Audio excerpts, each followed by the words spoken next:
Boa noite, meus irmãos, graça e paz. Amém. Mais uma oportunidade que o Senhor tem nos dado de estarmos juntos enquanto igreja para louvarmos o nosso Deus que merece toda a honra, toda a glória e todo o louvor. Hoje nós iremos concluir o capítulo 4 do Evangelho de João. Nessa sequência que nós temos feito, com a graça de Deus, que até aqui tem nos alcançado, já vimos bastante coisas, e hoje nós iremos concluir o capítulo 4 de João, que será lido do versículo 43 ao 54.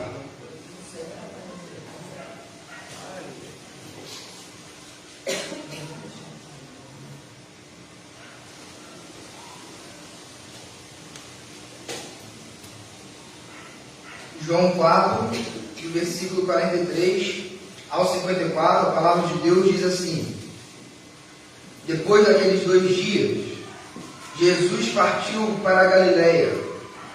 Ele mesmo tinha dito que um profeta não é honrado em sua própria terra. Mas, uma vez que os galileus haviam estado em Jerusalém para a festa da Páscoa, e visto tudo que Jesus fizera, eles o receberam.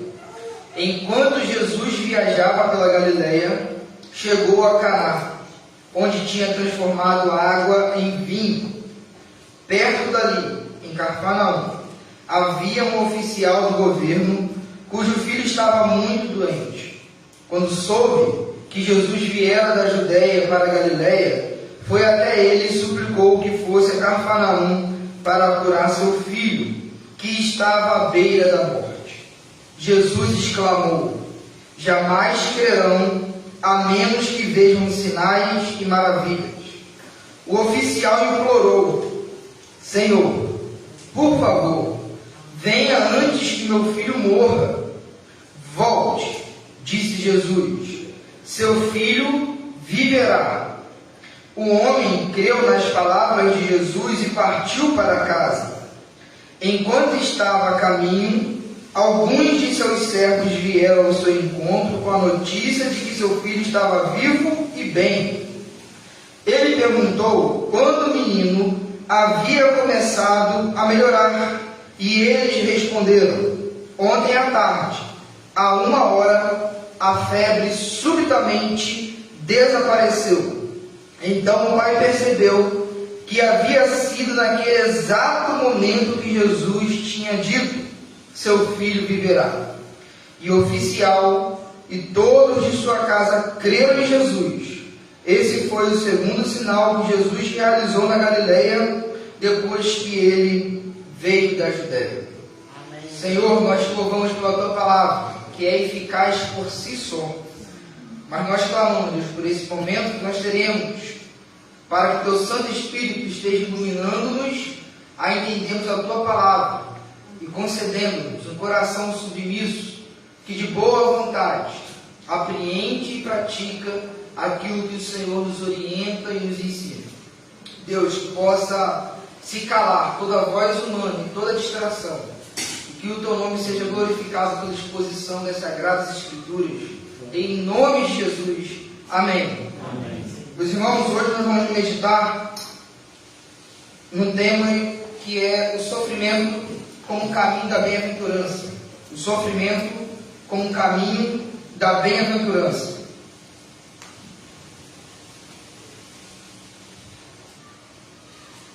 Versículo 43 e 44 diz assim: Depois daqueles 2 dias, Jesus partiu para a Galileia.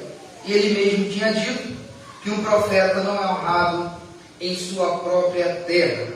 Meus irmãos, aqui os 2 dias que o evangelista está se referindo são aqueles 2 extraordinários dias que ele passou aonde? Em Sicar, como nós vimos na penúltima mensagem que nós vimos de João, que foi acerca do movimento evangelístico que houve em Samaria nesse povoado.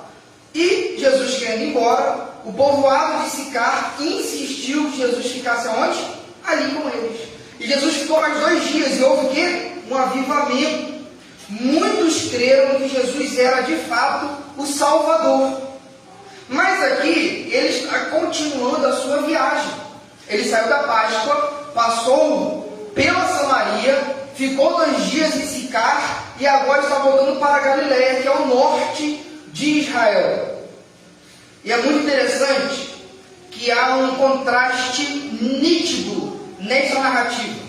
Em Sicar, o povoado pediu para que Jesus ficasse. Na verdade, em Sicar, o povo insistiu com Jesus para ficar. Mas aqui no versículo 44, fala que Jesus, indo para a Galileia, diz o quê? Que um profeta não tem honra em sua própria terra. Ora, nos evangelhos sinóticos, Mateus, Marcos e Lucas, Jesus também falou a mesma coisa se referindo a Nazaré, que foi a sua cidade, a cidade a qual ele foi criado. E a incredulidade em Nazaré foi tão grande que Jesus teve que sair de Nazaré e se mudou para Cafarnaum, onde se tornou a sede do seu ministério. Jesus passou grande parte do seu ministério público no norte, na Galileia. Saiu de Nazaré porque foi rejeitado e foi morar em Cafarnaum. E dali ele começou a operar milagres, ensinar e chamar os seus discípulos. Isso é só uma ilustração narrativa daquilo que Jesus quis dizer, como que um profeta não foi honrado em sua própria terra ou em sua própria casa, inclusive porque os irmãos de Jesus também custaram a crer nele. E aqui nós tiramos uma lição muito preciosa. Nós temos que ter muito cuidado para que a familiaridade com o sagrado não torne o sagrado algo sem importância. Algo sem importância. Os galileus faziam uma viagem enorme até Jerusalém para poder fazer o quê? Cultuar ao Senhor em uma das festas e contemplar a beleza do templo. Eles ficavam vislumbrados com a grandiosidade do templo. Faziam uma peregrinação enorme. Tanto é que Jesus, com 12 anos, saiu da Galileia e foi aonde? No templo. Foi lá em Jerusalém. E isso era algo periódico, era uma rotina. Os galileus fazerem essa viagem para Jerusalém. Para contemplar o quê? O sagrado. O maior ícone de Israel, que era o templo. Todavia, na Galileia, em Nazaré, depois em Cafarnaum, habitava alguém que era maior do que o templo. Habitava, na verdade, o cumprimento do templo. O templo simplesmente apontava para Jesus. E olha só que coisa muito confusa e esquisita. O Deus de Israel, que estava na Galileia, por causa da familiaridade a qual ele foi criado ali, foi menosprezado e rejeitado. Enquanto que eles iam lá em Jerusalém para ver o templo que apontava para aquele que eles estavam rejeitando. É uma contradição, mas é isso que acontece. Meus irmãos, nós temos que ter muito cuidado para que a familiaridade com a fé, com as coisas sagradas, com as coisas santas, não faça com que o seu brilho chame a atenção dos nossos olhos. Jesus, em Marcos 6, ele foi rejeitado porque as pessoas falaram assim: quem é esse aí? Não é esse o filho de José, o carpinteiro? Não é esse o filho de Maria? Nós não conhecemos os seus irmãos? Então, meus irmãos, Deus deu um grande privilégio para os galileus, de viver com o Senhor de toda a terra, com o Criador do universo, com o Deus encarnado. Mas eles estavam tão habituados, tão acostumados com a face de Jesus, que perderam a sua glória. Eu sei que nós não temos Jesus fisicamente aqui, mas nós também podemos correr esse risco da gente se familiarizar com o domingo e simplesmente se tornar algo familiar. E agora da reunião dos santos, a comunhão do corpo de Cristo perder o seu encanto, perder o seu impacto que deveria causar em nós, porque simplesmente já houve o quê? Uma familiarização com aquilo que deveria sempre nos encantar. Então, o privilégio que os galileus tiveram de conviver com Jesus acabou se tornando um obstáculo para eles. Não por causa do privilégio em si, mas porque isso é uma tendência humana. E sendo uma tendência humana, é sempre importante nós averiguarmos o nosso coração para vermos se nós também não estamos incorrendo nesse mesmo pecado e nesse mesmo erro que os galileus cometiam. E o versículo 45 diz assim: mas, uma vez que os galileus haviam estado em Jerusalém para a festa da Páscoa, e visto tudo o que Jesus fizera, eles o receberam. Meus irmãos, licença mais uma vez aqui, como no domingo passado.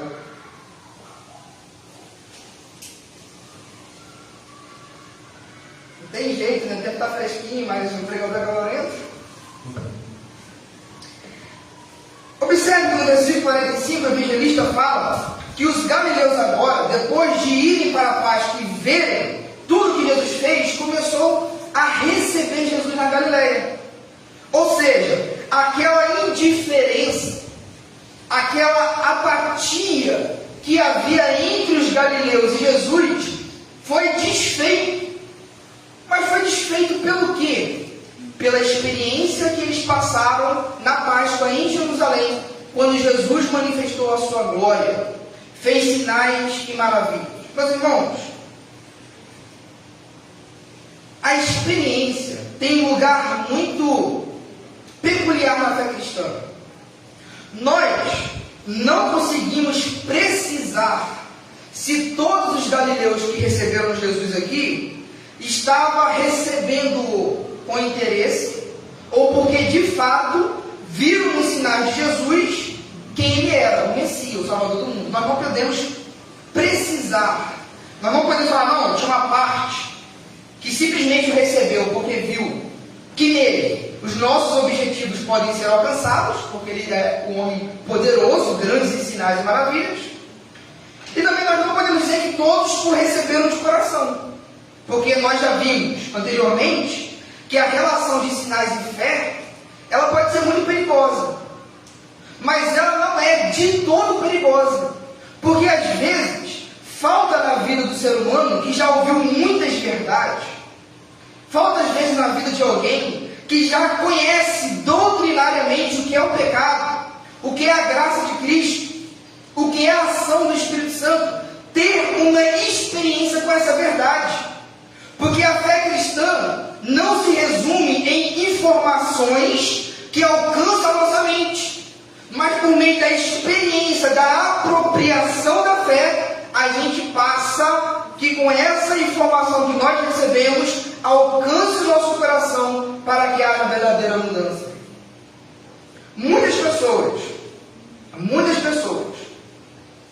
vão ter uma decisão final e cabal em relação a Jesus, depois de passarem por algum tipo de experiência com a fé que já foi apontada. Mas também é importante nós pontuarmos que a experiência que vai fazer com que a pessoa olhe para Jesus diferente é uma pessoa que já tem nela em si o mínimo que seja da palavra revelada. Porque uma experiência sem critério da palavra também não aponta com precisão aquilo que nós mais almejamos e apontamos que é a pessoa de Jesus Cristo. E por que nós fizemos essa longa introdução? Porque é exatamente esse caminho de experiência e essa experiência do sofrimento que vai levar esse oficial ao encontro de Jesus. Que vai levar esse oficial ao encontro de Jesus. Salvo engano, a última mensagem do nosso irmão Charles foi cerca de um centurião que foi rogar ao Senhor por um servo. Essa passagem aqui não é paralela, mas é muito similar. Existe muito pontos de contato. E eu quero começar a falar desse oficial com a conclusão do irmão Charles.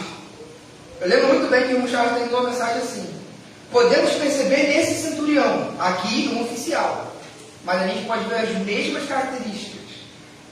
Aquilo que resume a vida cristã: fé, amor e esperança. Os três grandes pilares que Paulo aponta em 1 Coríntios capítulo 13. Fé, amor e esperança. Fé que o conduziu a Jesus. Esperança porque ele esperava que Jesus o respondesse com a cura do seu filho. E amor porque ele amou a sua família, o seu filho. Então, obrigado, irmão Carlos. Foi um ponto da mensagem. Mas é exatamente isso que a gente vê. E essa tríade, quando é bem materializada e vivida na vida de qualquer ser humano, é o que nós chamamos de um cristão maduro. Uma pessoa que vive pela fé, que tem uma esperança verdadeira e que ama o próximo. Agora vamos chegar nesse oficial, versículo 46. Versículo 46.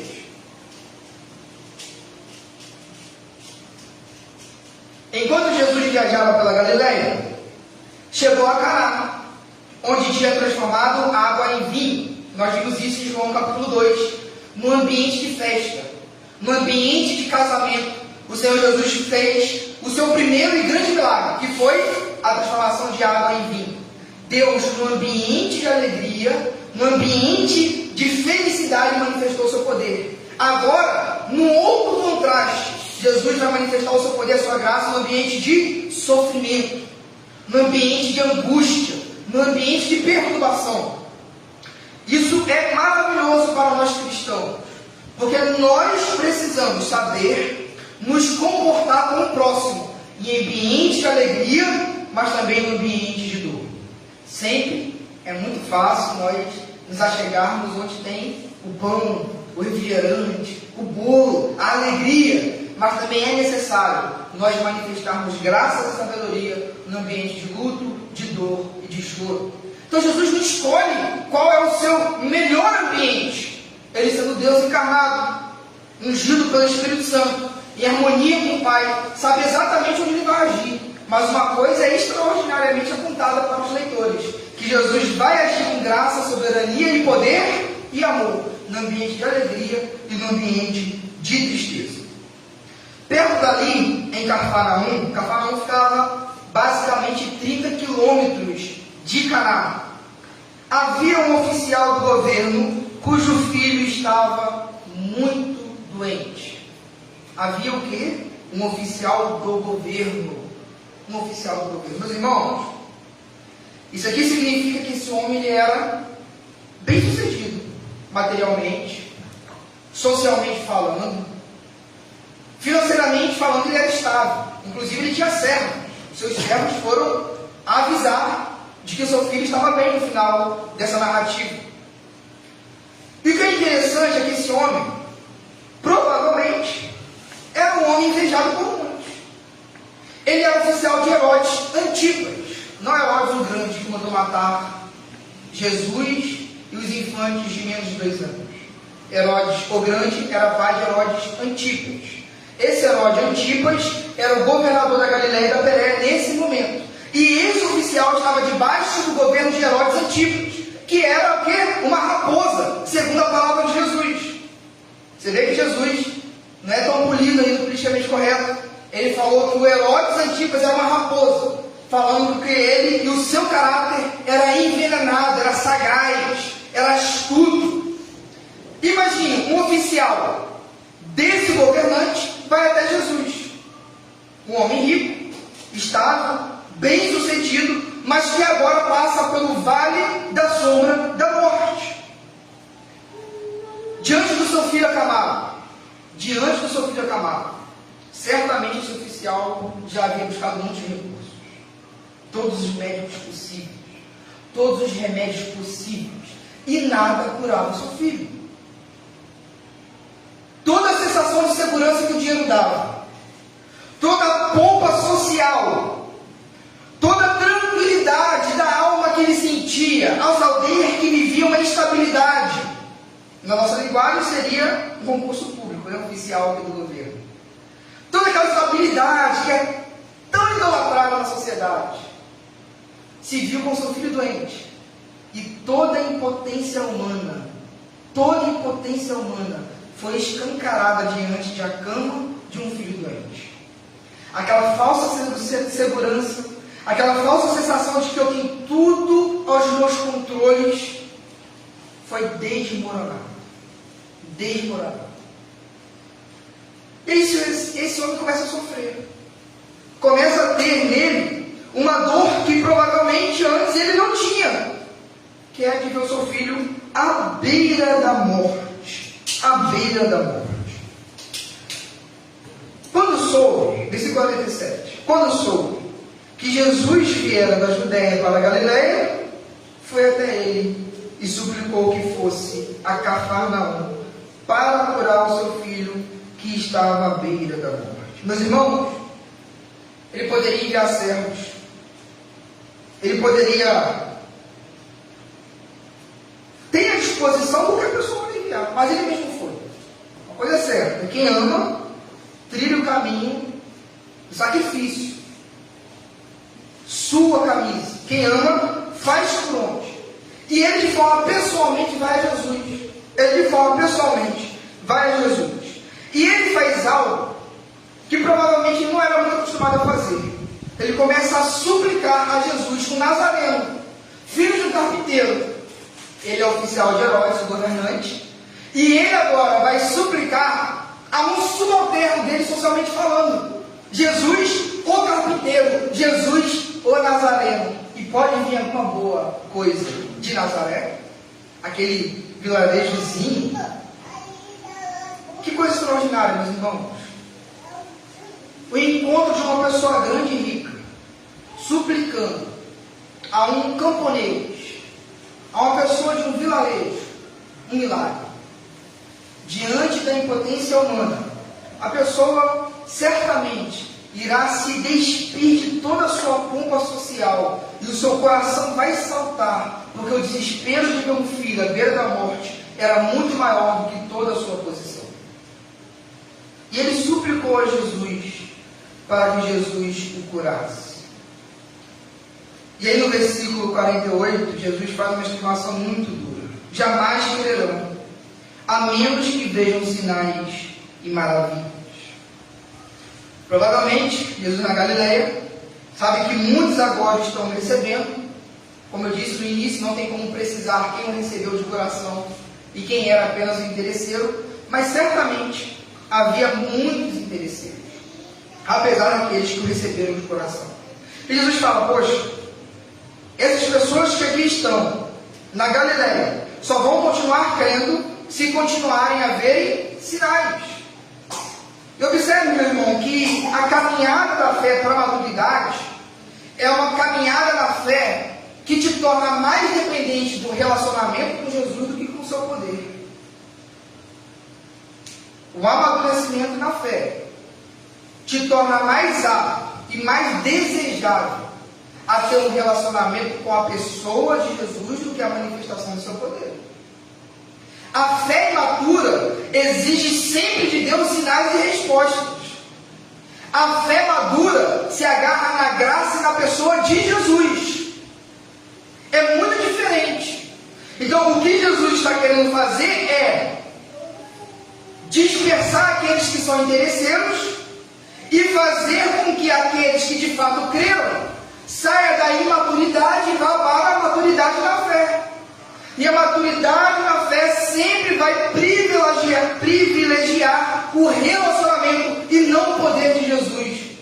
Porque, meus irmãos, mais cedo ou mais tarde, hoje ou amanhã, poucas ou muitas vezes, eu e você iremos nos deparar com um Jesus que vai dizer não para a gente. Quando a gente mais precisar, quando a gente estiver mais desesperado, Jesus fala: não, eu não vou fazer. E Ele pode fazer isso, Ele é Senhor, Ele é soberano. Porque Ele quer desenvolver na igreja, naqueles que são seus, em seus discípulos, um fascínio pela sua beleza, e não pelos seus sinais. Afinal de contas, quem encontra em Jesus o cumprimento dos sinais, porque isso o sinal é, o sinal não é um fim em si mesmo, ele aponta para algo. Quem encontra em Jesus o cumprimento dos sinais, começa a perceber que os sinais são sempre menores do que a realidade que ele apontava. Por isso, se eu tenho pessoas de Jesus Cristo, é o suficiente. John Wesley, na beira da morte, ele falou uma frase muito bonita. O que importa, e muito simples, não é nada demais, mas o que importa, o melhor de tudo, é que Jesus está conosco. É isso mesmo, meus irmãos. E é isso mesmo. E eu volto lá no início. A gente só não pode ter o mesmo erro dos galileus de fazer com que a presença de Jesus se torne tão familiar ao ponto de a gente desprezar. No versículo 49, o evangelista João vai usar outro verbo. O primeiro foi suplicou, agora vai falar que o oficial implorou: Senhor, por favor, venha antes que meu filho morra. Duas aplicações breves nós podemos fazer desse versículo. Primeiro, sempre que a sua posição social, que a sua profissão, que aquilo que você é, enquanto um ator social, colidir com a sua condição familiar, escolha sempre a condição familiar em detrimento da condição social. Esse homem, diante da morte do filho, ele poderia se agarrar à sua profissão ou à sua condição de ser pai. Ou à sua condição de ser pai. Por que eu digo isso? Esse homem, como eu já disse, ele era oficial de Herodes. Herodes não era com a cara de Jesus. Mandou matar o primo de Jesus, João Batista, foi ele que decapitou. Era um devasso. Era imoral. Casou com a esposa do seu irmão. E ele estava submisso justamente a esse Herodes, que Jesus, inclusive, chamou de raposa.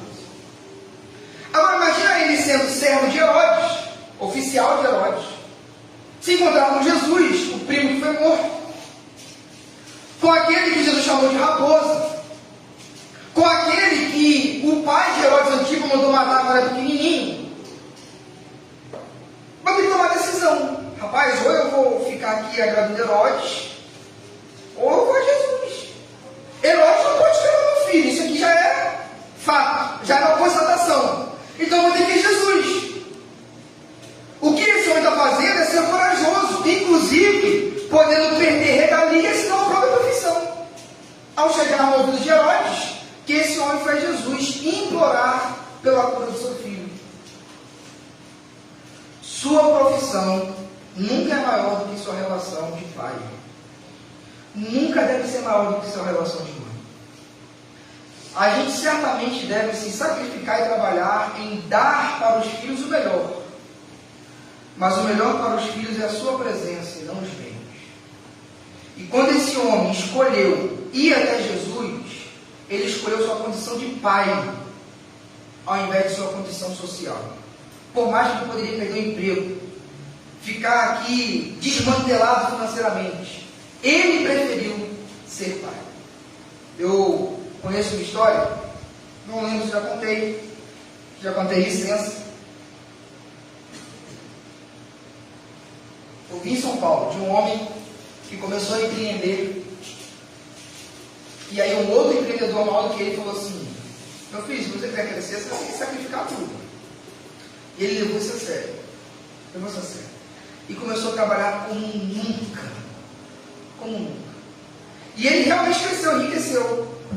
Pôde dar de tudo do melhor para a esposa e para os filhos. Até que um dia o filho, já crescendo, entre a última idade da infância e a adolescência, foi conversar com ele no dia do aniversário.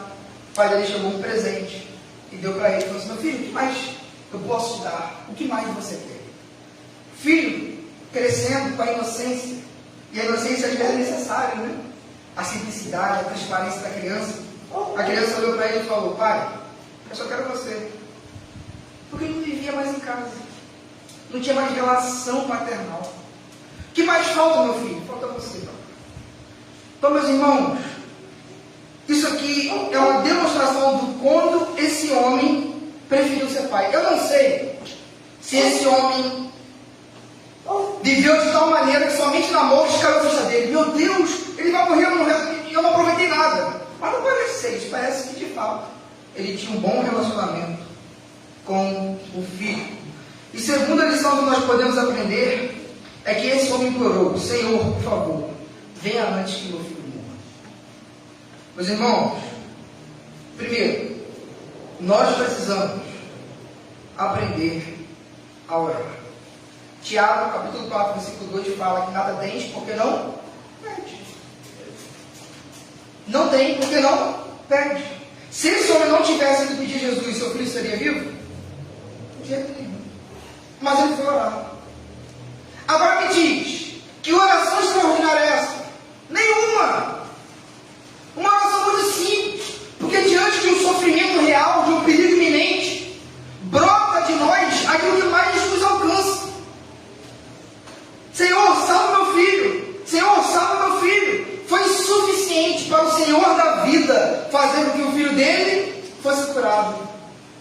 Sabe por quê, meus irmãos? O segredo da oração não está necessariamente nas palavras bonitas, no tempo que você ora. O segredo é você crer naquilo que você falou com Deus. Você ora com fé. Porque não é as palavras que vão fazer a coisa, é quem ouve. É quem as ouve que vai fazer, e Ele conhece o nosso temor, o nosso coração, os nossos medos. Esse homem orou no desespero, no sofrimento. Não tinha mais o que falar. Lembra de Pedro, quando estava andando sobre as águas, e aí ele começou a olhar as ondas, e o que aconteceu com ele?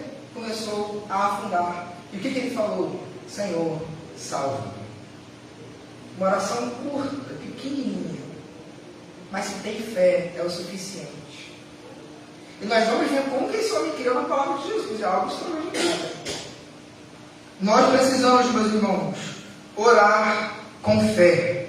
Oração simples, mas com fé. É isso que Deus quer. É isso que Deus quer. Versículo 50. Olha a resposta de Jesus. Volte, disse Jesus, seu filho viverá. Jesus respondeu a oração desse homem? Certamente. Mas foi como ele quis? Não necessariamente. Jesus deu o que ele queria, não como ele queria. Esse homem entendia que Jesus tinha que estar perto. Tinha que ir a Cafarnaum, tinha que andar 30 quilômetros para ele poder curar o seu filho. Mas Jesus não precisava disso. A sua palavra não tem limite. O seu poder não encontra barreiras, não encontra limites. E esse homem teve o que quis, mas não como quis. E, meus irmãos, isso é muito interessante. Porque, de forma muito comum, a vida cristã acontece assim. Tem uma história. Acho que a maioria dos irmãos que já ouviram falar de Agostinho de Hipona, que foi um grande teólogo do quarto século. Inclusive considerado um dos maiores. E ele era muito devasso, ele tinha uma vida muito promíscua, terrível. E a mãe dele, Mônica, orava muito pela conversão dele. Deus salve meu filho. Deus salve meu filho. Só que assim, ela achando que para Deus salvar o seu filho tinha que ser do jeito dela, ela faz a oração. Deus, não permita que meu filho vá para Roma. Porque Roma é a capital da prostituição. Lá tem de tudo. Lá mesmo que ele vai se afundar. Tinha uma vida promíscua. Agostinho era orador. Ele queria ir para Roma, a grande capital, a grande cidade. E a mãe dele orava, Deus não permite que Agostinho vá para Roma. E Agostinho foi. E quando foi lá, o que aconteceu com Agostinho? Se converteu.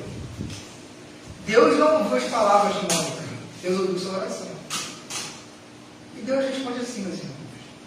Às vezes a gente quer dar um mapa para Deus. Deus fala assim, assim, assim. Nada contra orar específico, isso é bem interessante. Mas Deus vai responder com uma oração com fé. Às vezes não no tempo como você quer, mas Deus responde a oração. Nós precisamos resgatar esse valor da oração na nossa vida. Deus responde oração. E olha só a atitude desse homem, ainda no versículo 50. Volte, disse Jesus, seu filho viverá. O homem creu nas palavras de Jesus e partiu para casa. Meus irmãos, que atitude extraordinária. Que atitude belíssima. O homem creu. Se Jesus falou que vai viver, vai viver. Sabe como nós sabemos disso? Na vida prática dele. Porque ele ouviu que seu filho viveria e ele voltou para a sua casa. Meus irmãos, ele saiu de casa com que imagem em sua mente, em sua memória? Do filho morrendo. Agora ele volta, já crendo que seu filho está vivendo, já está melhor, foi curado. E sabe o que isso nos ensina? Que uma verdadeira fé coloca a nossa vida em movimento na direção do Senhor. Não existe verdadeira fé inerte. Eu creio, mas você vive como crê? Não existe uma fé inerte, que não gere em nós movimentos de acordo com a palavra de Jesus. Porque Jesus falou, volte, seu filho vai viver. E talvez ele teve que balancear em seu coração qualquer tipo de dúvida, mas se Jesus não vai lá, porque foi essa a expectativa que ele chegou. Eu vou chegar lá para conhecer Jesus e ir lá em casa para poder orar para o meu filho. Mas Jesus falou, e ele fez meia volta. Jesus disse, volte, e ele voltou na hora. Uma fé verdadeira se submete às palavras de Jesus. Uma fé verdadeira é uma fé que coloca a sua vida em movimento, de acordo com as regras do reino, porque todo reino tem lei, e a lei de Deus começa a ser o quê? A nossa bússola, o nosso relógio, a nossa orientação, começa a ser o norte da nossa vida.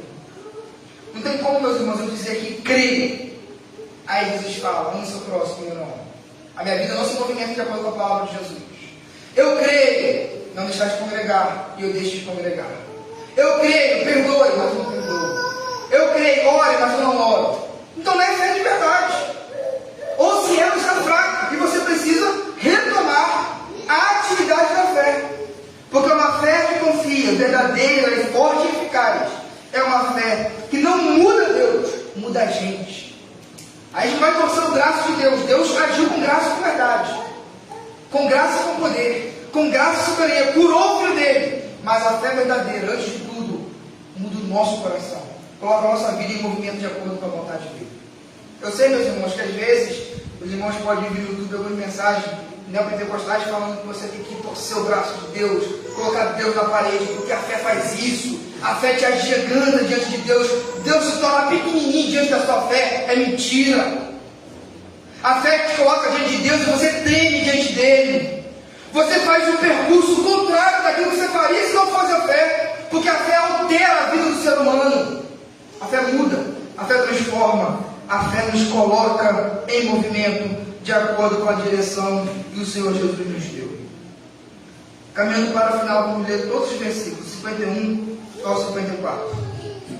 Enquanto estava a caminho, alguns de seus servos vieram ao seu encontro com a notícia de que seu filho estava vivo e bem. Ele perguntou quando o menino havia começado a melhorar. E eles responderam, ontem à tarde, a 1 hora. A febre subitamente desapareceu. Então o pai percebeu que havia sido naquele exato momento que Jesus tinha dito, seu filho viverá. E o oficial e todos de sua casa creram em Jesus. Esse foi o segundo sinal que Jesus realizou na Galiléia, depois que ele veio da Judéia. Meus irmãos, eu começo a imaginar esse oficial pegando seu sofrimento e dando um beijo nele. A sua maior dor foi a porta para a sua maior riqueza. O seu sofrimento foi o caminho da bem-aventurança. Pergunta: não fosse seu filho diante da morte, esse homem iria até Jesus? Só tinha uma razão para ele ir até Jesus. E às vezes, meus irmãos, não existe outra maneira de Deus fazer você perceber algo, senão por meio do sofrimento e da dor que Ele mesmo impõe. Lutero disse isso, e isso eu tenho certeza que ele já disse aqui na igreja, mas é sempre importante nós revisarmos. Que nós conhecemos a Deus de 3 maneiras. Nós conhecemos a Deus de 3 maneiras. Pela palavra, pela oração e pela dor. Esse homem descobriu no seu sofrimento a sua maior bem-aventurança. Antes da alegria plena, que foi a salvação, ele teve que chorar muito. C.S. Lewis disse que Deus sussurra em nossos prazeres, mas que o sofrimento é o megafone de Deus para despertar um mundo surdo. O sofrimento é o megafone de Deus para despertar a igreja que está dormindo, a pessoa que está em desobediência. Meus irmãos, que coisa, né? Esse homem tinha de tudo do bom e do melhor e morreria na maior das misérias. Esse homem experimentou uma dor verdadeira, experimentou alegria plena. Conheceu Jesus. Olha que lindíssimo, lindíssimo. Versículo 53, finalzinho. O oficial e todos de sua casa creram em Jesus. Observe que certamente ele agora olhava para a sua fé e fala: que verdadeira riqueza que eu tenho agora. ele olhava para a dor do seu filho e falava: eu sei que na hora foi difícil, mas foi muito bom ter passado por isso. Sabe o que o salmista disse, meus irmãos? Como me foi bom, como foi bom ter passado pelas aflições, porque assim eu aprendi a amar a tua lei. As aflições, os sofrimentos e as dores são caminhos inevitáveis. Todos nós iremos passar, já passamos, mas podemos passar por coisas piores. Mas lembre que Deus é soberano e certamente você pode, por meio da dor, conhecer um pouco mais desse Deus que é eterno. Jó, ele conhecia Deus, não é verdade? Mas depois da dor, ele viu que ele só conhecia de ouvir falar. Agora os olhos dele contemplavam Deus. Meus irmãos, eu sei que na hora é difícil, mas é um caminho que Deus usa para nos santificar, para nós olharmos para Ele, para tirar a falsa sensação de segurança que a gente tem nesse mundo. Quando a gente olha para a nossa conta bancária, para o casamento feliz que eu tenho, para os filhos saudáveis que eu tenho, a gente já vai, que segurança eu tenho. Você não esquece de Deus. Deus é só um petrecho, é só um detalhe no final de semana. Aí o sofrimento vem e fala: meu Deus, isso não é nada. E a gente lembra do profeta Isaías falando que a glória do homem é como a erva, que a sua glória está ali no dia, passa outro dia e está como? Murcha. Assim é a vida humana. Por isso, se nós não nos apegarmos naquilo que é eterno e verdadeiro, que é a glória de Jesus Cristo, nós não nos apegaremos a nada, porque tudo é passageiro. Para encerrar, eu vou citar o que o comentarista bíblico Warren Wiersbe disse acerca da fé desse homem. A fé desse homem foi confiante. A fé desse homem foi confirmada. E a fé desse homem foi contagiante. A fé desse homem foi confiante, porque ele creu e viveu como Jesus falou. A fé desse homem foi confirmada, porque quando ele estava voltando para casa, ele perguntou aos servos: que hora que aconteceu? E meus irmãos, a fé não te proíbe de fazer perguntas, não. Faça perguntas. Você vai ver que a fé só tem mais razão. Você vai querer mais ainda em Jesus. Não tenha medo de perguntar. Faça perguntas, que Deus vai responder. E ele teve a fé confirmada. Há exatamente 1 hora a febre subiu subitamente. O menino não foi curando gradativamente. Sumiu. O menino ficou curado há 1 hora. E ele viu: rapaz, foi na hora que Jesus falou. E esse homem teve uma fé contagiante. Porque ele, a sua esposa, os seus filhos e os seus servos creram no Salvador do mundo, tal como aqueles samaritanos que também chegaram a essa mesma conclusão, que Jesus é o Salvador do mundo. O sofrimento como caminho da bem-aventurança. Meus irmãos, que Deus possa continuar falando aos nossos corações. Vamos ter uma palavra de gratidão ao Senhor por esse momento de reunião, de cântico, de palavras, de reflexão e de... É muito bom. Eu estava com minha esposa, só na quando a gente saiu da IBD hoje, eles ficam um tempo aqui papeando, né, conversando, planejando mudança na igreja. Os irmãos viram, né, graças a Deus que a gente botou um painel aqui, vai ficar uma vida ainda, se Deus permitir. Mas a gente, eu e minha esposa no carro voltando para casa, a gente não destacou muito essas coisas não, mas a gente falou assim: gente, como que é bom estar com os irmãos? Foi muito gostoso, o café, a IBD, depois a gente ficando aqui um tempo conversando, a comunhão. Aí essa gente falou algo muito interessante: assim, poxa, a comunhão cura, dá mais ânimo de voltar para a igreja, que isso? Meu irmão, como é bom estar aqui com vocês, como é bom estar aqui nesse momento, no primeiro dia da semana, encontrando no Senhor e no corpo do Senhor ânimo, combustível, alegria e fé para o resto da semana. Amém. Amém, meu irmão? Vamos nos colocar de pé? Vamos orar, agradecendo ao nosso Deus. Senhor, nós te bendizemos e te louvamos por esse momento que nós estamos juntos, enquanto corpo. Deus, isso aqui é uma manifestação da tua graça, da tua misericórdia. Obrigado, Deus, porque estamos vestidos, alimentados, porque o arco para nossos pulmões não nos pertence, mas é dádiva do Senhor.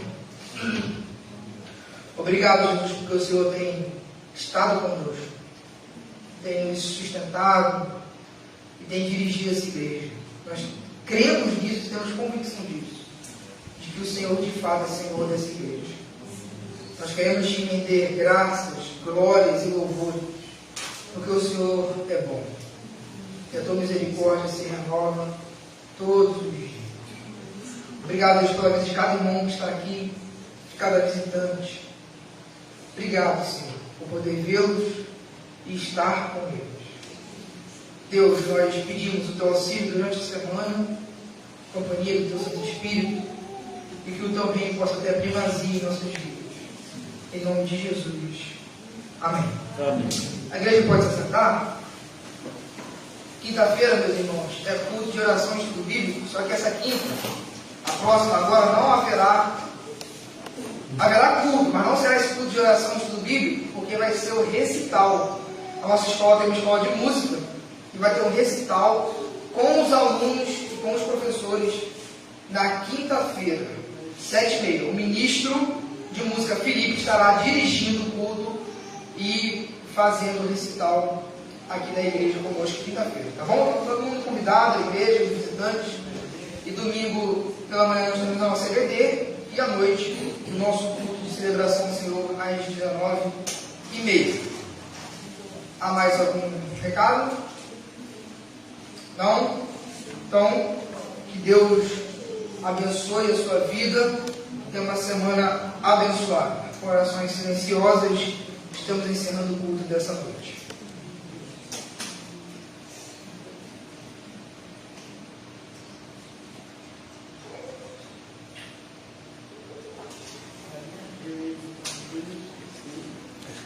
Concluir.